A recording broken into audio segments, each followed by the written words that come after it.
మన India map ఇది. కానీ యాక్చువల్గా ఇండియా కంట్రోల్లో ఉంది ఇది మాత్రమే. Welcome to the story of Jammu and Kashmir. ఇది జమ్మూ కాశ్మీర్, ఇది లదాఖ్.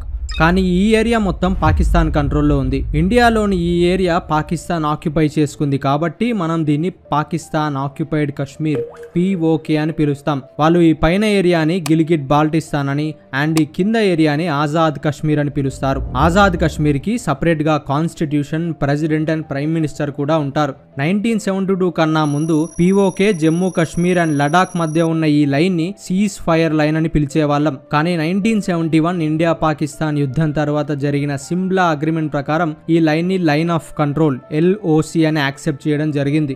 ఈ లైన్ పాకిస్తాన్ బార్డర్ నుండి నార్త్ లో పాయింట్ NJ9842 వరకు ఉంటుంది. POK పైన ఉంది సాక్షిగామ్ వ్యాలీ. ఇంతకు ముందు ఈ ఏరియా POK లో భాగంగా ఉండేది. కానీ 1963లో పాకిస్తాన్ అండ్ చైనా మధ్యలో జరిగిన అగ్రిమెంట్ తో పాకిస్తాన్ దీన్ని చైనాకి ఇచ్చేసింది.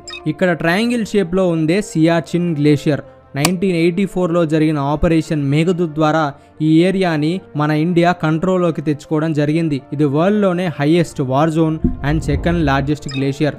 ఇది ఆక్సాయ్ చిన్, చైనా కంట్రోల్లో ఉన్న ఇండియన్ టెరిటరీ. 1962 ఇండియా చైనా యుద్ధం తర్వాత చైనా ఈ ఏరియాని ఆక్యుపై చేసుకొని కంట్రోల్ చేయడం స్టార్ట్ చేసింది. ఈ రెండు ఏరియాస్ మధ్యలో లైనే LAC అంటే లైన్ ఆఫ్ యాక్చువల్ కంట్రోల్. ఇలా మన కంట్రీకి కిరీటం లాంటి ఈ ఏరియాస్ ని ఓవైపు పాకిస్తాన్, మరోవైపు చైనా కంట్రోల్ చేస్తున్నాయి. 1994లో మన పార్లమెంట్ లో రెజల్యూషన్ ద్వారా జమ్మూ కాశ్మీర్ అన్నది ఇండియాలో ఇంటిగ్రల్ పార్ట్ అని మనం చాలా స్పష్టంగా చెప్పడం జరిగింది. అండ్ రీసెంట్ గా prime minister Modi and ministers కూడా POK ఇండియాలో పార్ట్ అని దాన్ని ఖచ్చితంగా పాకిస్తాన్ ఇచ్చేయాల్సిందేనని చెప్పారు. మరి మీరేమంటారు?